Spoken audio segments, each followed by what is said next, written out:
आप सभी को जय हिंद, नमस्कार, राम राम। मेरा नाम है सौरभ सिंह चौहान और मैं अपने इस YouTube चैनल एकेडमिक्स में आपका स्वागत करता हूं। जैसा कि आप सभी जानते हैं कि हम सब यहां बात करते हैं क्लास 9 से 12 तक की मैथमेटिक्स की, और जिसमें ये क्लासेस जो हैं ये 10th क्लास के लिए आप क्लासेस कर रहे हैं। और इस क्लास में हम जो टॉपिक कर रहे हैं वो उसका नाम है सरफेस एरियाज एंड वॉल्यूम्स, यानी कि पृष्ठीय क्षेत्रफल और आयतन। तो आइए देखते हैं इस टॉपिक पर जो भी कुछ सवाल बचे हुए हैं वो क्या हैं, कौन कौन से क्वेश्चंस हैं जिनको अभी सॉल्व करना बाकी है। बस हम लोग चैप्टर के आखिर पर चल रहे हैं, बस चैप्टर खत्म होने वाला ही है, कुछ क्लासेस हैं और कुछ सवाल और बचे हैं, उनको देख लें, फिर हम नए चैप्टर की ओर चलेंगे। तो आइए देखते हैं आज का पहला सवाल क्या रहेगा। ये रहेगा, देखिए स्क्रीन पर सवाल है आपके सामने, पढ़िए इसको और समझिए। कहा गया एक ठोस में ऊंचाई 120 सेंटीमीटर और त्रिज्या 60 सेंटीमीटर वाला एक शंकु सम्मिलित है जो 60 सेंटीमीटर त्रिज्या वाले एक अर्धगोले पर आरोपित है। इस ठोस को पानी से भरे हुए लंबवृत्तीय बेलन में इस प्रकार सीधा डाल दिया जाता है कि बेलन की तली को स्पर्श करे। यदि बेलन की त्रिज्या 60 सेंटीमीटर और ऊंचाई 180 सेंटीमीटर है तो बेलन में शेष बचे पानी का आयतन ज्ञात कीजिए। ठीक है, सबसे पहले व्यवहारिक भाषा में, प्रैक्टिकल लैंग्वेज में आप इस क्वेश्चन को समझ लीजिए कि इस क्वेश्चन में बेसिकली क्या कहा गया है। डायमेंशंस वगैरह की बात हम बाद में करेंगे, अभी जब फिगर बनाना शुरू करेंगे और सोल्यूशन शुरू करेंगे। मतलब कि शंकु की रेडियस क्या है, कोन, रेडियस ऑफ कोन क्या है, हाइट ऑफ कोन क्या है, हाइट ऑफ सिलेंडर क्या है, ठीक है, बेलन जो है उसकी त्रिज्या क्या है, अर्धगोले की त्रिज्या, ये सारी बातें हम बाद में करेंगे। पहले आप रफली एक ओवरव्यू ले लीजिए सवाल का कि सवाल में क्या कहा जा रहा है। सवाल में कहा जा रहा है एक ठोस यानी एक सॉलिड बनाया गया है और उस सॉलिड को बनाने में दो चीजों का यूज किया गया है। क्या? एक तो शंकु और दूसरा एक अर्धगोला। एक हेमीस्फेयर यूज किया गया है और एक कोन यूज किया गया है। और इन दोनों को यूज करके कैसा सॉलिड बनाया गया है? हेमीस्फेयर के ऊपर शंकु को आरोपित कर दिया गया, ठीक, यानी सुपर इम्पोज कर दिया गया। नीचे हेमीस्फेयर यानी अर्धगोला रखा गया और उस अर्धगोले के ऊपर एक शंकु को चिपका दिया गया इस तरीके से। तो दोनों ने मिलकर एक सॉलिड तैयार किया, एक ठोस बनाया दोनों ने मिलकर। इस ठोस को एक बेलन में रखा गया। एक बेलनाकार बर्तन है आपके पास, सिलेंड्रिकल वेसल है, एक बेलनाकार बर्तन है जिसमें पानी भरा हुआ है ऊपर तक। जब ऊपर तक पानी भरा हुआ है और इस बेलनाकार बर्तन जिसमें कि पानी भरा हुआ है उसमें हमने वो सॉलिड रखा जो सॉलिड हमने कोन और हेमीस्फेयर से बनाया था। जब वो सॉलिड आप इस बेलनाकार बर्तन में रखने जाएंगे तो क्योंकि बेलनाकार बर्तन ऊपर तक पानी से भरा हुआ है तो जैसे जैसे ये सॉलिड अंदर जाएगा वैसे वैसे बर्तन में से पानी बाहर आएगा। कि आप इमेजिन भी कर लीजिए, कोई भी पानी से भरा हुआ बर्तन हो, उसमें कोई वस्तु आप डालिए तो वस्तु जब अंदर जाएगी तो कुछ पानी बाहर आ जाता है। क्यों आता है? क्योंकि आप जानते हैं कि कोई भी वस्तु जब किसी द्रव में जाती, किसी लिक्विड में जाती, पानी में जाती है तो वो वस्तु अपने आयतन यानी अपने वॉल्यूम के बराबर लिक्विड को डिस्प्लेस कर देती है, वहां से हटा देती है। तो जब कोई ठोस बेलनाकार बर्तन के अंदर आप डालेंगे और उस बर्तन में क्योंकि पहले से ऊपर तक पानी भरा हुआ था तो उसमें से पानी बाहर निकलने लगेगा, धीरे धीरे पानी निकलता रहेगा और जब ठोस बिल्कुल अंदर चला जाएगा तो जितना पानी निकलना होगा वो निकल जाएगा और जो बचना होगा वो उसके अंदर रह जाएगा। सवाल आपसे ये कह रहा है कि उस बेलनाकार बर्तन में जिसमें कि पानी भरा हुआ था उसमें जब आपने वो ठोस रख दिया, वो सॉलिड रख दिया, शंकु और अर्धगोले से बना हुआ, उसको रखने के बाद उस बर्तन में कितना पानी बचा, उस बचे हुए पानी का आयतन आप निकालिए, उस बचे हुए पानी का वॉल्यूम आपको निकालना है। ठीक, सवाल की लैंग्वेज ये कह रही है आपसे। तो अब सवाल की लैंग्वेज जो भी आपसे कह रही है उसके अकॉर्डिंग आप फिगर बनाइए और फिर सोल्यूशन करिए। ठीक है, तो क्या करेंगे? सबसे पहले आपसे कहा गया है कि एक ठोस बनाया गया है शंकु और गोले को मिलाकर। तो सबसे पहले तो आप एक अर्धगोला बना लीजिए।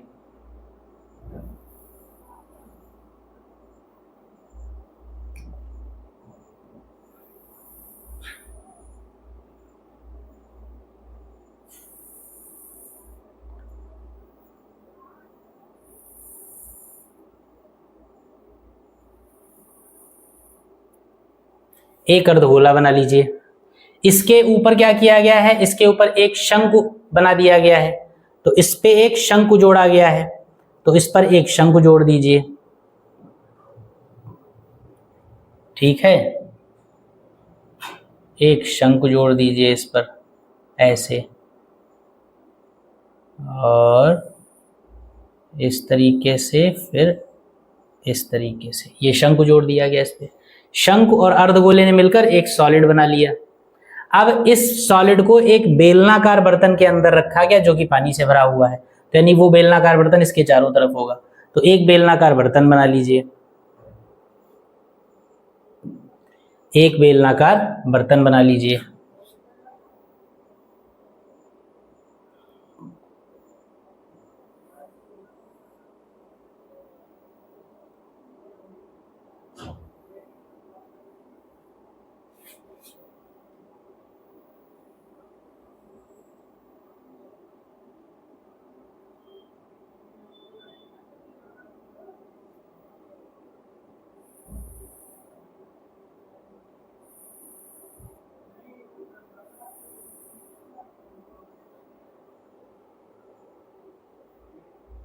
ठीक है,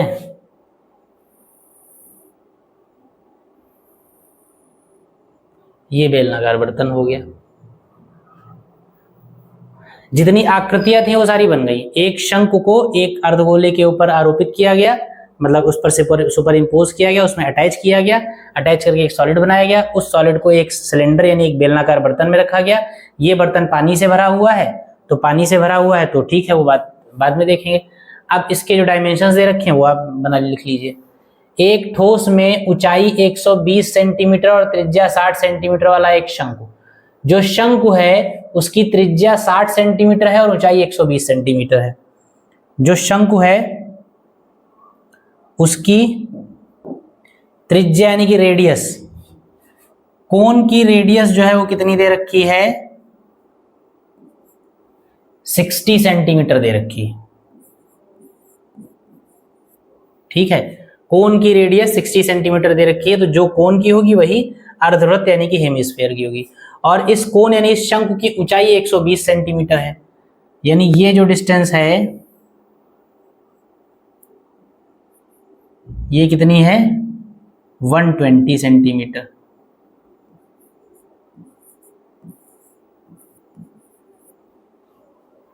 ठीक, 60 सेंटीमीटर त्रिज्या वाले एक अर्धगोले पर आरोपित किया गया, तो वो तो बात क्लियर ही है कि 60 त्रिज्या, अर्धगोले की त्रिज्या भी 60 सेंटीमीटर है। इस ठोस को पानी से भरे एक लंबवृत्तीय बेलन में इस प्रकार सीधा डाल दिया गया जाता है कि बेलन की तली को स्पर्श करे। ठीक, तली को स्पर्श कर रहा है।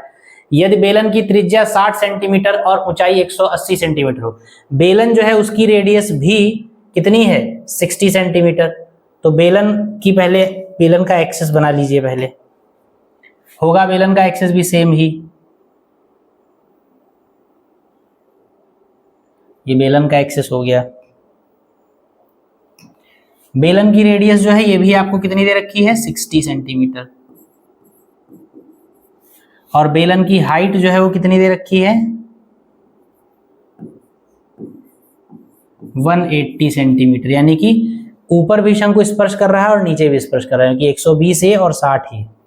ये कितनी है, ये भी तो 60 होगी, यहां से लेकर यहां तक ये भी तो रेडियस ही है, तो 60 सेंटीमीटर। ठीक, ये सारे डायमेंशंस आपको दे रखे हैं और आपको बताना है कि शंकु में टोटल कितना पानी, बेलन में टोटल कितना पानी बचा। इस बेलन में जो ये जो बेलनाकार बर्तन है इसमें पानी भरा हुआ था, तो जब पानी भरा हुआ था तो जब शंकु ये सॉलिड जब अंदर आया तो जितने में सॉलिड रखा हुआ है उतना पानी बाहर चला गया होगा, और इसके अलावा जो खाली जगह बची है इसमें पानी होगा अभी भी, ये सब पानी होगा इसमें, होगा कि नहीं होगा,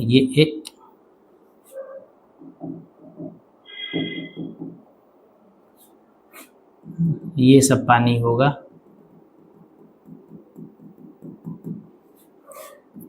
ऐसे इधर भी पानी होगा।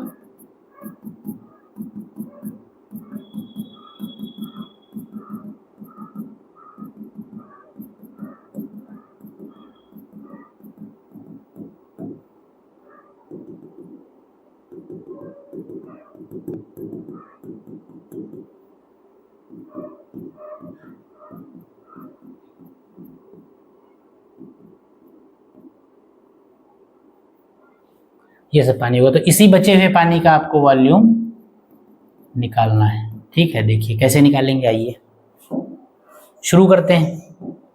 सबसे पहले जो चीजें दे रखी हैं उसको समझ लीजिए। अच्छा, कैसे निकालेंगे इस पर थोड़ी सी बात कर ली जाए। जब बेलन में पानी भरा था तो बेलन के अंदर टोटल पानी की मात्रा क्या होगी, जो बेलन का टोटल वॉल्यूम होगा, जो बेलन का टोटल आयतन होगा, उतना ही पानी उसके अंदर होगा। तो यानी इस सॉलिड के बर्तन के अंदर जाने से पहले बेलन के अंदर जो पानी का आयतन होगा वो बेलन के आयतन के बराबर होगा। जब ये सॉलिड अंदर जाएगा तो अपने वॉल्यूम के बराबर पानी बाहर कर देगा, क्योंकि यही नियम है। जब कोई वस्तु जल में डुबोई जाती है या डाली जाती है, डुबोई जाती है, तो अपने आयतन के बराबर पानी को हटा देती है वहां से। तो ये वस्तु जब इस बर्तन के अंदर जाएगी तो ये वस्तु अपने आयतन के बराबर पानी बाहर कर देगी। तो जो बचेगा पानी वो कितना बचेगा, बेलन में जो पहले से टोटल पानी था वो, और माइनस बाहर किया गया पानी।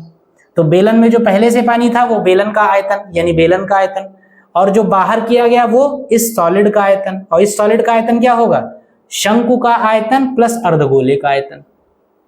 यानी शंकु का आयतन निकालिए और अर्धगोले का आयतन निकालिए, उन दोनों को जोड़ दीजिए तो इस सॉलिड का वॉल्यूम यानी आयतन आ जाएगा। पूरे बेलन का आयतन निकाल लीजिए। पूरे बेलन के आयतन में से अगर इस सॉलिड के आयतन को आप घटा दीजिए तो इसमें बचे हुए पानी का आयतन आपको, वॉल्यूम आपको मिल जाएगा। बात समझ में आई। बर्तन में कुल पानी का आयतन है बेलन के कुल आयतन के बराबर, और बर्तन से निकले हुए पानी का आयतन है इस ठोस के कुल आयतन के बराबर। तो बर्तन में कुल पानी माइनस बर्तन से निकला हुआ पानी, यानी बेलन का आयतन माइनस इस ठोस का आयतन। ठीक, ये करेंगे जब तो आपको शेष पानी का आयतन मिल जाएगा। तो चलिए अब शुरू करते हैं हम अपना सोल्यूशन। जो भी चीजें आपने समझी हैं उनको लिखेंगे। सबसे पहले जो जो चीजें दे रखी हैं वो लिख लीजिए आप।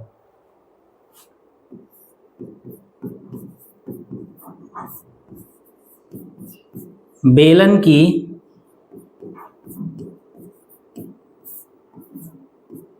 त्रिज्या r बराबर कितनी दे रखी है, 60 सेंटीमीटर, और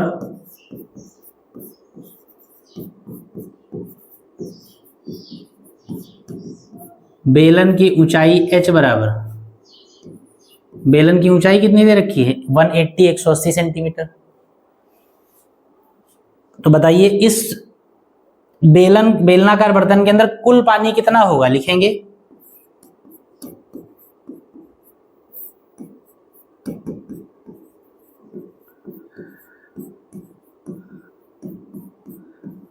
बेलन में कुल पानी का आयतन बराबर किसके होगा, बेलन के आयतन के। भाई बेलन में टोटल पानी जो होगा वो बेलन का जितना आयतन होगा उतना ही उसके अंदर पानी होगा, बराबर बेलन का आयतन।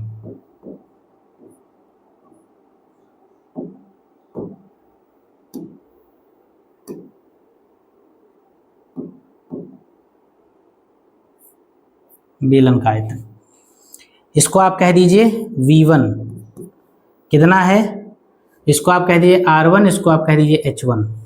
तो फॉर्मूला होता है पाई R1 स्क्वायर H1, यानी पाई R1 स्क्वायर का मतलब 60 का स्क्वायर इंटू H1 का मतलब 180, यानी ये हो जाएगा 60 का स्क्वायर 3600 और इंटू 1800,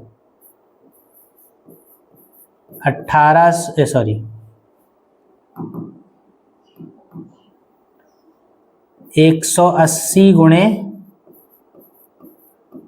3600 पाई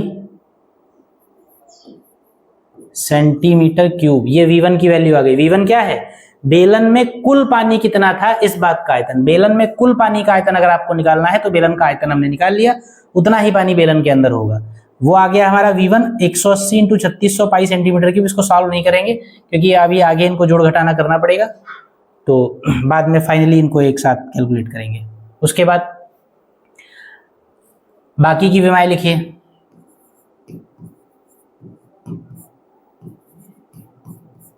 शंकु की त्रिज्या R2 कह दीजिए इसको। शंकु की त्रिज्या कितनी है 60 सेंटीमीटर और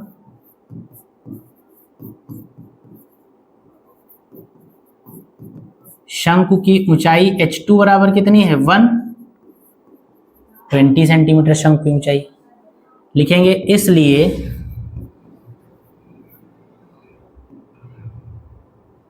एक साथ निकाल लेंगे। फिर अर्धगोले के डायमेंशन लिख लीजिए।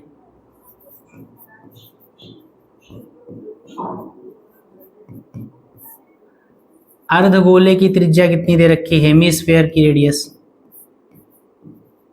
R3 बराबर कितनी है 60 सेंटीमीटर ही है। तो शंकु और अर्धगोले से जो ठोस बना है उसका आयतन कितना होगा, लिखेंगे इसलिए शंकु तथा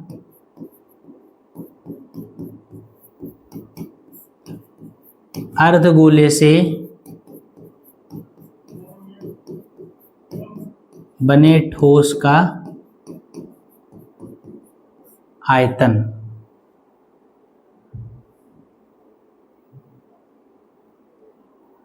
का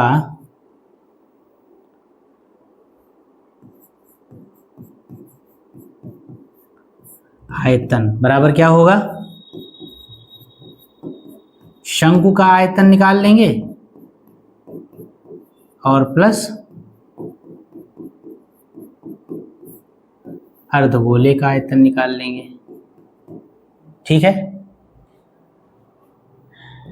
शंकु का आयतन क्या होगा 1/3 पाई R2 स्क्वायर H2, R2 और H2 है। और अर्धगोले का आयतन क्या होगा 2/3 पाई R3 क्यूब। वैल्यूज रख दीजिए। शंकु तथा अर्धगोले से बने ठोस का आयतन जो है इसको आप V2 कह दीजिए। कितना आ जाएगा यहां पर 1/3 पाई R स्क्वायर, इतना कॉमन मिल जाएगा। 1/3 पाई R स्क्वायर कॉमन मिल जाएगा। 1/3 निकला, पाई निकला, R स्क्वायर कॉमन नहीं मिलेगा। 1/3 पाई कॉमन मिल जाएगा। R2 की वैल्यू, अच्छा R2 R3 तो सेम ही है ना, तो R2 की वैल्यू ये है आपका 60 स्क्वायर इंटू H2 120 प्लस 2 पाई/3 बाहर चला गया है और R3 क्यूब का मतलब है 60 का क्यूब, यानी कितना हो जाएगा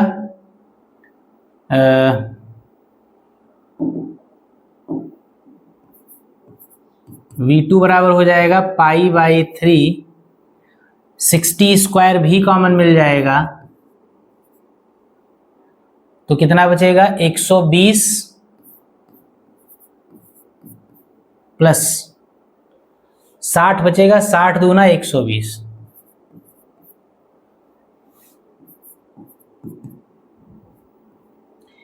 साठ इंटू 60 लिखेंगे, 3 से कट जाएगा तो क्या हो जाएगा 3 से 20 बार कटेगा। ठीक है, तो 60 इंटू 20 बचेगा। 60 इंटू 20 का मतलब है 6 दूनी 12 100 पाई इंटू 240। ठीक है, ये आपका हो गया V2। ये इस पूरे ठोस का आयतन आ गया। अच्छा, तो एक काम करें, इनको मल्टीप्लाई कर ही लीजिए फिर। ये 1 2, चलिए 0 बाद में लगाएंगे, 1 2 3 0 लेंगे। पहले 12 का मल्टी 12 चौक 48 का 8, 12 चौक 48 का 8 हासिल चला 4, 12 दूनी 24 और 4 28। ठीक है, 12 चौक 48 का 8, 12 दूनी 24, 4 28 और 1 2 3 पाई सेंटीमीटर क्यूब, इक्वेशन नंबर 2। ये V2 की वैल्यू आ गई। यहां पर भी आप मल्टीप्लाई कर ही लीजिए। ठीक है,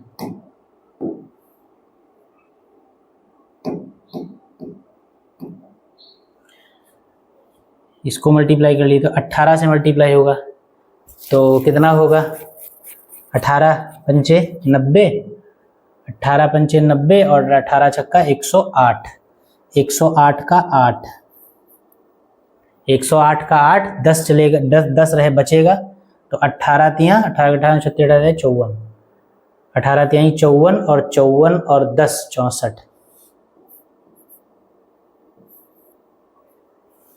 और 1 2 3 पाई सेंटीमीटर क्यूब। ठीक है, ये इक्वेशन 1 हो जाएगा। 18 छंका 108 और 18 तिहाई 54 10 64, ये भी बना गया। अब एक बात को समझना है आपको, क्या समझना है? V2 जो है, जो इस ठोस का आयतन आया है, जो बात मैं आपको समझा चुका हूं शुरुआत में, वही आपको यहां पर लिखनी है कि इस पूरे ठोस का आयतन, इस पूरे सॉलिड का वॉल्यूम V2 आया है। तो जो ये सॉलिड जब बर्तन के अंदर जाएगा तो बर्तन से अपने वॉल्यूम के बराबर पानी को ही तो बाहर निकाल देगा, यानी कि बेलन में से बाहर निकले पानी का आयतन जो होगा वो इसके अंदर रखे गए ठोस के आयतन के बराबर होगा। ठीक है, बर्तन से बाहर उतना ही पानी निकलेगा जितने आयतन का ठोस बर्तन के अंदर रखा गया है। तो कितने आयतन का ठोस, जो ठोस अंदर रखा गया है उसका आयतन है V2, यानी इस बेलन में से जो पानी बाहर जाएगा वो इसके आयतन के बराबर होगा और इसका आयतन है V2, यानी कि V2 पानी बाहर निकल जाएगा V1 में से। तो हम इसको लिखेंगे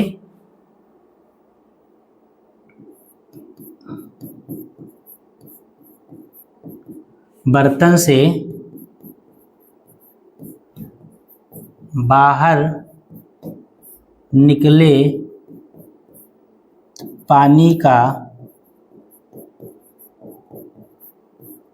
आयतन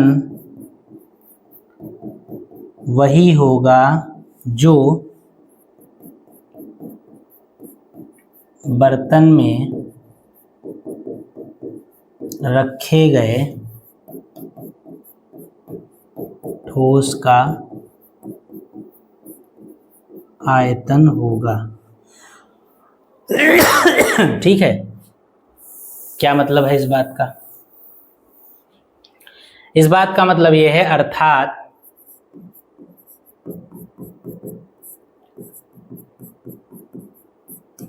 बर्तन से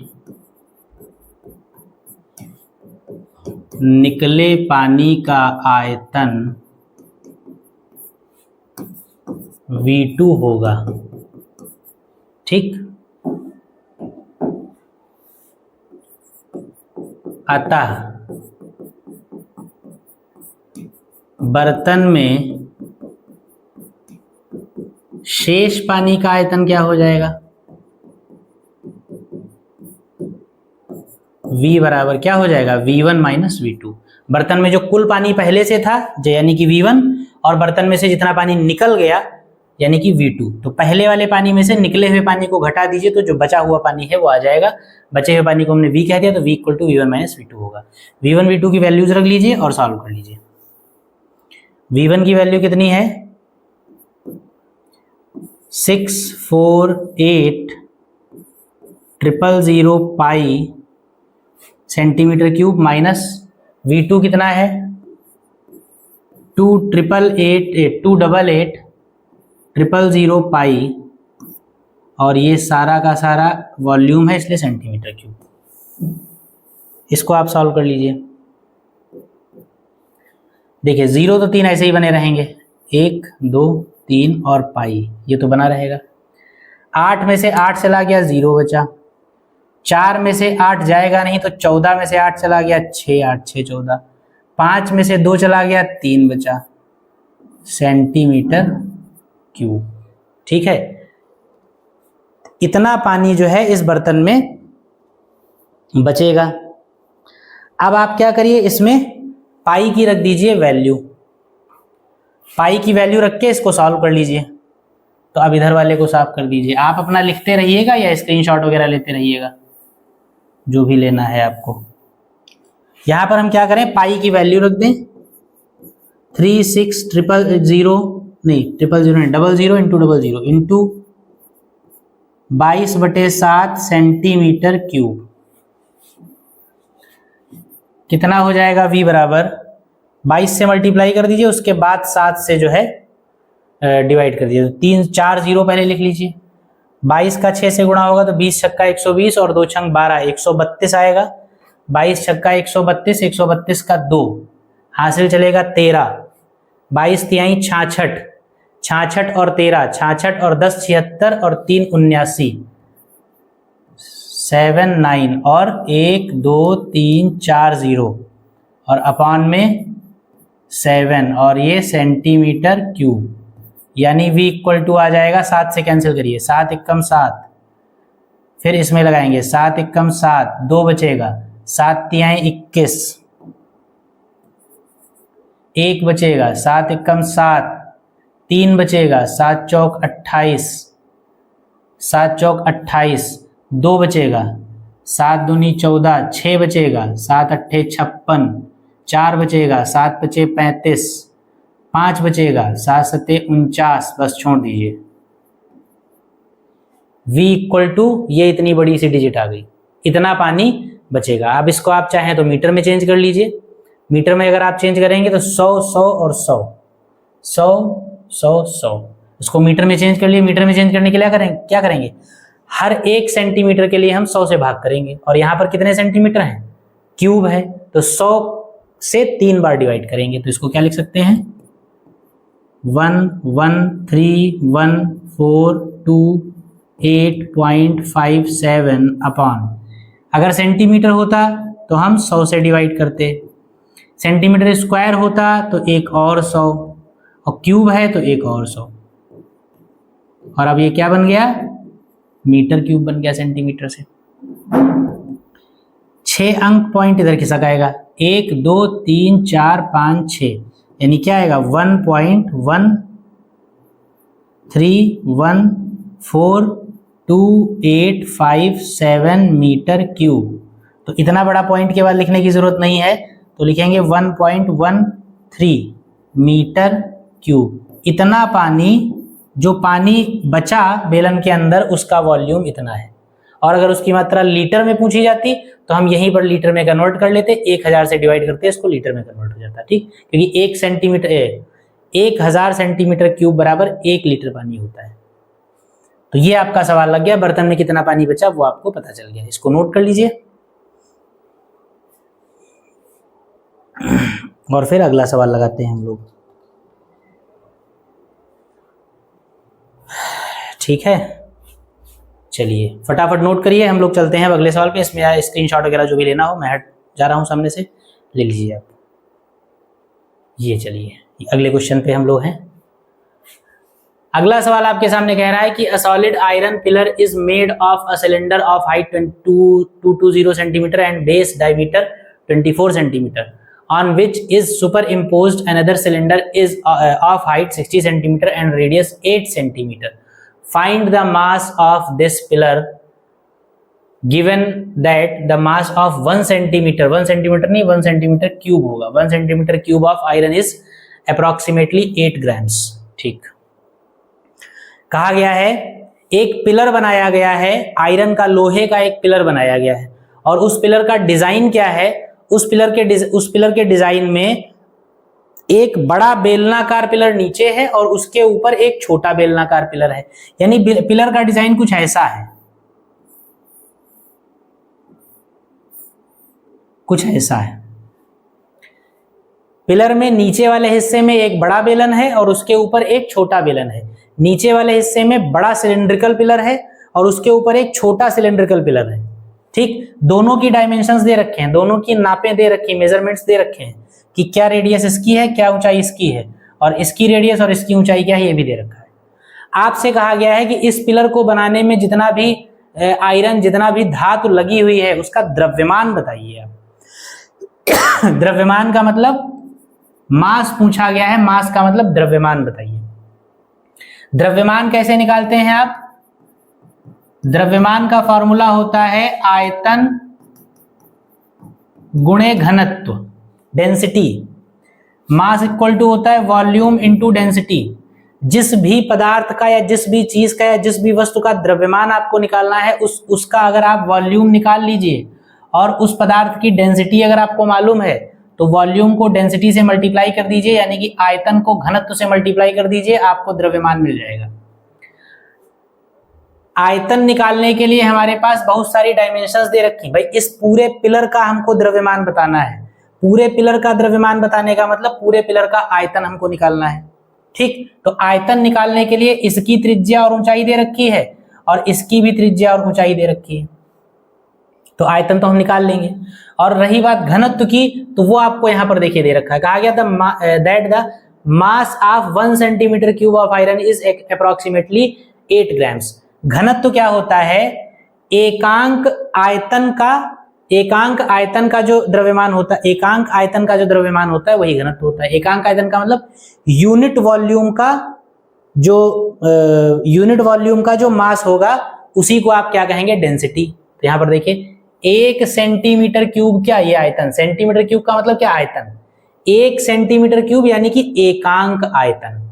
भाई सेंटीमीटर क्यूब का मतलब आयतन और एक का मतलब एकांक, यूनिट। तो 1 सेंटीमीटर क्यूब का आयरन का जो 8 ग्राम है वो क्या है? मास। और आपसे क्या कहा गया?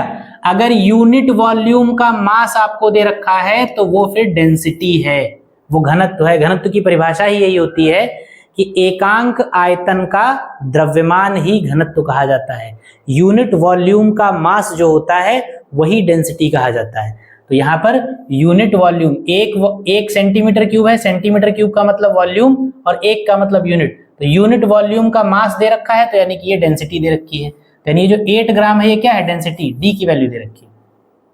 तो डी तो हमारे पास है, डी हमारे पास है, सवाल में 8 दे रखा है और वॉल्यूम हमको निकालना है इस पूरे पिलर का, तो वॉल्यूम हम निकाल लेंगे। वॉल्यूम निकाल करके जो भी वॉल्यूम आएगा उसको डी से मल्टीप्लाई कर देंगे। वॉल्यूम वी कहेंगे वॉल्यूम को, उसको डी से मल्टीप्लाई कर देंगे और डी कितना है? 8। तो यानी कि जो भी वॉल्यूम आएगा उसको 8 से जब हम मल्टीप्लाई करेंगे तो टोटल मास यानी टोटल द्रव्यमान हमको मिल जाएगा। ठीक है, सवाल समझ में आया होगा। चलिए अब हम शुरू करते हैं अपना सॉल्यूशन। फिगर बनाएंगे और जो जो चीजें हमको चाहिए वो सारी की सारी हम निकालेंगे। क्या करें? सबसे पहले बना लें एक बड़ा सा पिलर, 220 सेंटीमीटर ऊंचाई और आधार का व्यास 24 सेंटीमीटर वाला है। ठीक है,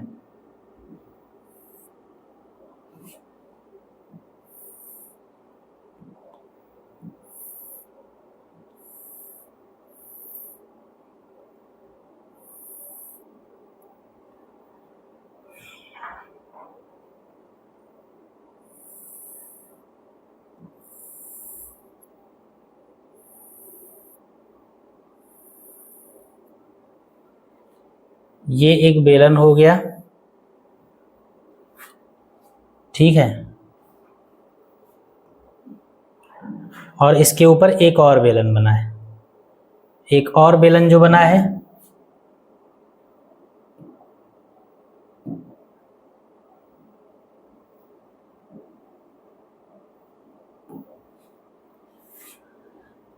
इसका व्यास 24 है और जो दूसरा बेलन बना हुआ है उसकी ऊंचाई 60 है और त्रिज्या 8 है, यानी कि व्यास 16 होगा।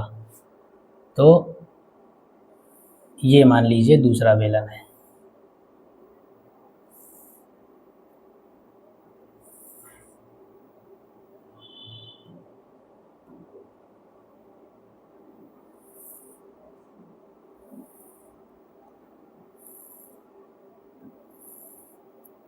ये दूसरा बेलन बना हुआ है ऊपर।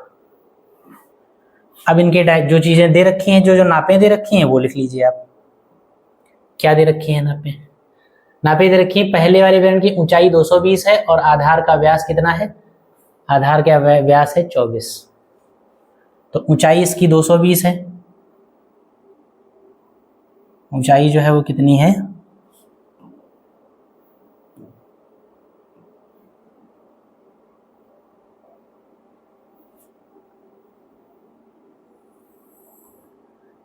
ये हो गई इसकी हाइट। कितनी दे रखी है? 220 सेंटीमीटर। या बीच में ही बना लीजिए।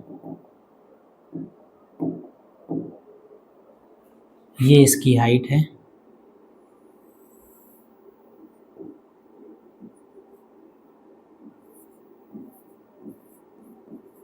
दो 220 सेंटीमीटर और इसका व्यास जो है वो 24 सेंटीमीटर दे रखा है। व्यास 24 है। व्यास 24 है, यानी ये डिस्टेंस पूरा जो है ये कितना है 24 सेंटीमीटर। इसका मतलब रेडियस कितनी हो जाएगी, और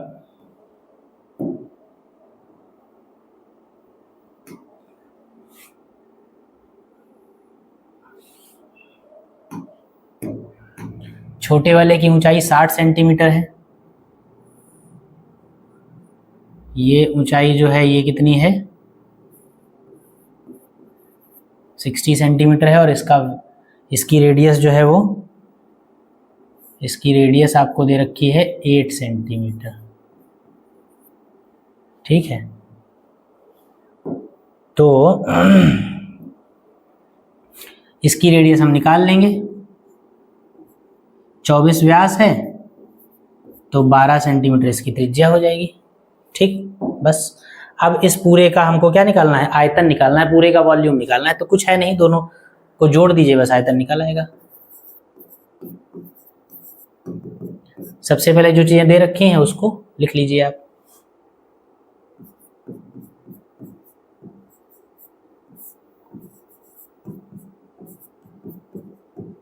स्तंभ के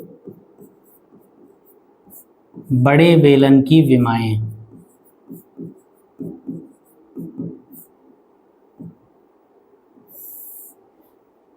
सबसे पहले क्या, त्रिज्या R1 कह दीजिए, त्रिज्या नहीं दे रखी है, व्यास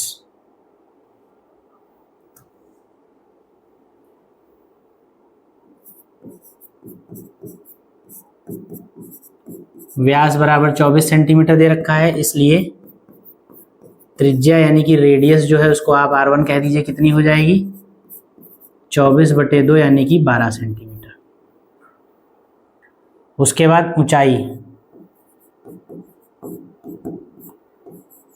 H1 बराबर कितनी दे रखी है 220 सेंटीमीटर।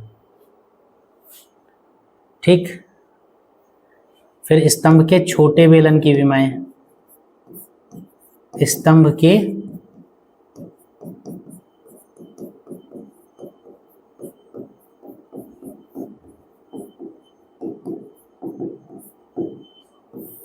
छोटे बेलन की विमाएं, क्या क्या दे रखा है, त्रिज्या इसकी दे रखी है छोटे बेलन की R2 8 सेंटीमीटर, और ऊंचाई दे रखी है H2 60 सेंटीमीटर, यही दे रखी है 8 और 8 एंड 60। दोनों की विमाएं हमको मालूम है, पूरे स्तंभ का आयतन हमको निकालना है। लिखेंगे स्तंभ, इसलिए स्तंभ का आयतन क्या होगा,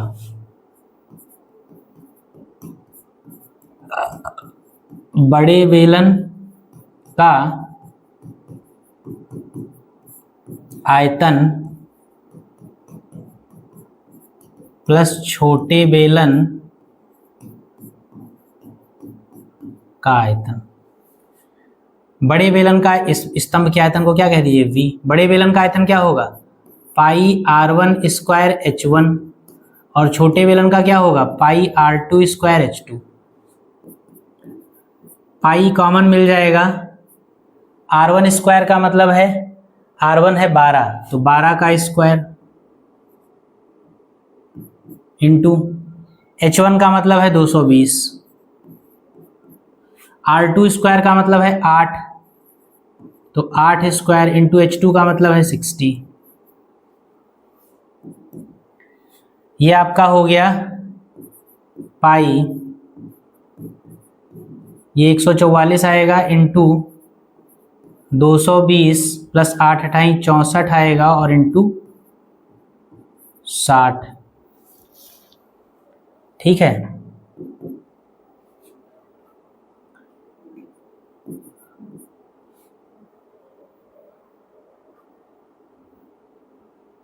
तो मल्टीप्लाई सॉल्व कर लीजिए इसको, 22 से मल्टीप्लाई कर दीजिए। 22 चक्कू 88 होता है, 88 का 8, 8 हासिल बचेगा, फिर से 22 चक्कू 88 आएगा, 88 और 8 आएगा 96 यानी कि 96। 6 9 बचेगा, 22 एकम 22 और 9 31 और ये हो जाएगा 6 चौक 24, 2 6 छाक 36 और 2 38।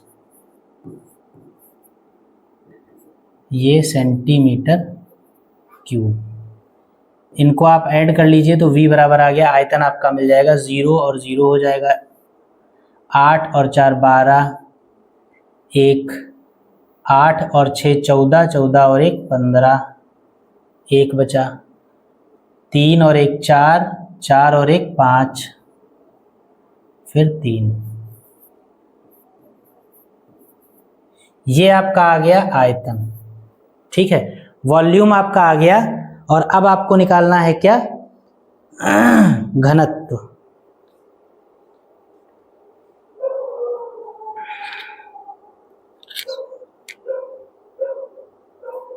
ठीक है, पाई, लेकिन इसमें भी पाई रह गया है। अब आप या तो पाई में ही आंसर निकालें और या फिर पाई की वैल्यू रखें। आप ऐसा करें, पाई की वैल्यू रख दें। पाई है तो पाई की वैल्यू रख दीजिए। पाई की वैल्यू क्या है, 22/7। उसके लिए आपको 22 से इसको मल्टीप्लाई करना पड़ेगा, तो आप इधर का साफ कर दीजिए जरा। ये लिखना चाहें यही लिख लें मल्टीप्लाई, नहीं इधर ही करिए।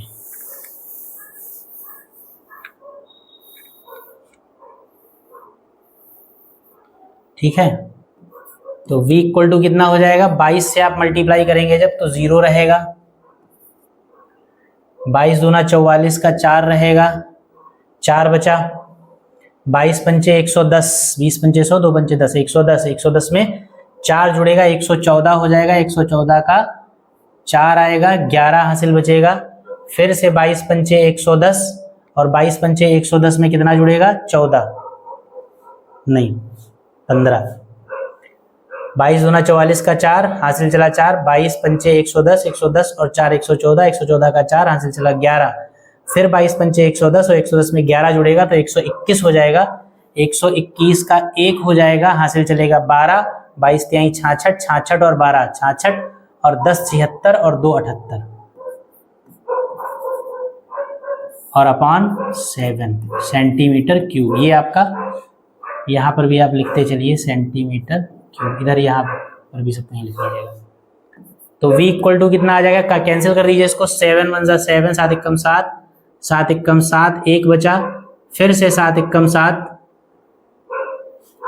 7 एकम 7 तो होगा 4 बचेगा, 44, 7 छंग 42, ठीक है, 2 बचेगा, 7 तिहाई 21, 3 बचेगा, 7 चौक 28, 2 बचेगा, 7 दूनी 14, 6 बचेगा, 7 अट्ठे 56, 4 बचेगा, 7 पचे 35। ये आपका देखिए वॉल्यूम आ गया, ठीक है।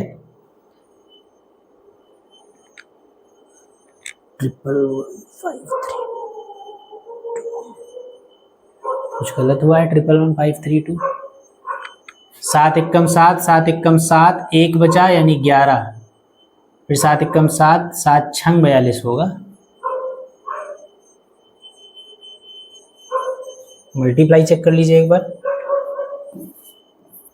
35 520 टाइम क्या हुआ है, ठीक है टाइम 35 520 को 22 से जब आपने मल्टीप्लाई किया,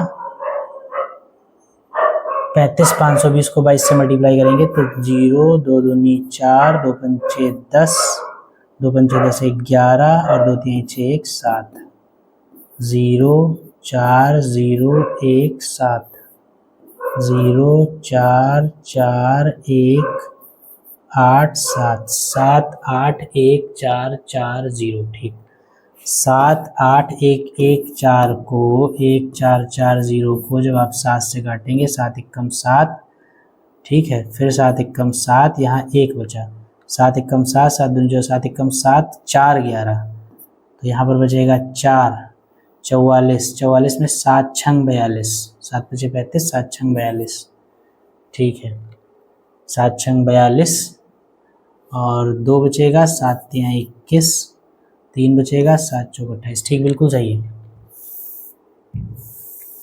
कहीं पर भी कैलकुलेशन में कोई मिस्टेक नहीं है। ये आपका वॉल्यूम आ गया। ये जो पूरा पिलर बनाया गया है, जो पूरा खंभा बनाया गया है, इस खंभे का टोटल आयतन इतना है। ठीक, हमको निकालना है क्या? हमको निकालना है इस खंभे का द्रव्यमान। तो अब आप लिखेंगे क्योंकि 1 सेंटीमीटर क्यूब लोहे का द्रव्यमान 8 ग्राम है।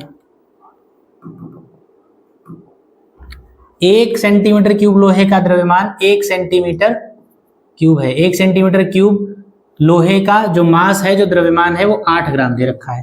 तो हमको पूरे खंभे का निकालना है और पूरे खंभे का आयतन आया है इतना, तो यानी इतने का क्या होगा, इसलिए स्तंभ यूज किया गया है। हाँ, इसलिए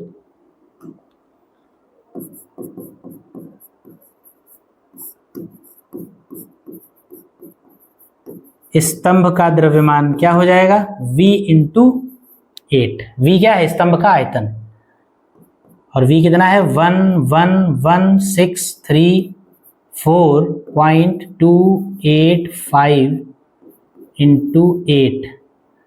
ये कितना आ गया, अब ग्राम आ गया। सॉल्व कर लीजिए। 285 इतना लिखने की जरूरत नहीं है, 28 भी लिख सकते हैं आप, या अब लिख लिया है तो फिलहाल मल्टीप्लाई कर लेते हैं एक बार। इस 5 को, ठीक है, 8, इसको 29 लिख दीजिए। 5 है, इसको 29 लिख देंगे, छोड़ देंगे, बस ये कर लीजिए आप, क्योंकि 5 है तो इस 5 को हटाइए, यहां लिखा रहने दीजिए, यहां हटाइए। 5 है, 5 को छोड़ देंगे, शुरुआत वाले में 1 जोड़ देंगे, 29 हो जाएगा।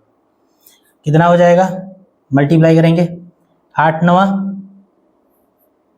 72, 8 दूनी 16, 16 और 7 23, ठीक, हासिल चला 2, 8 चक्कू 32, 32 और 2 34, 3, 8 तिहाई 24, 24 और 3 27 का 7, हासिल चला 2, 8 छंग 48, 48 और 2 50, 50 का 0, हासिल चला 5, 8 एकम 8, 8 5 13, फिर 8 एकम 8, 8 और 1 9,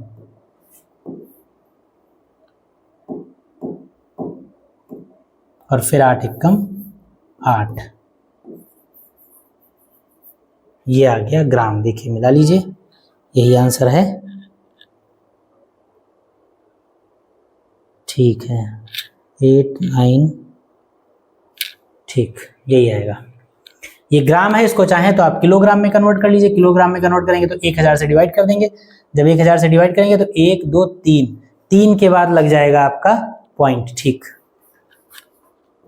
893.074 किलोग्राम, ये आपका आंसर आ गया। ठीक है, तो इसको आप नोट कर लीजिए, और इस तरीके से ये सवाल भी आपका पूरा हुआ।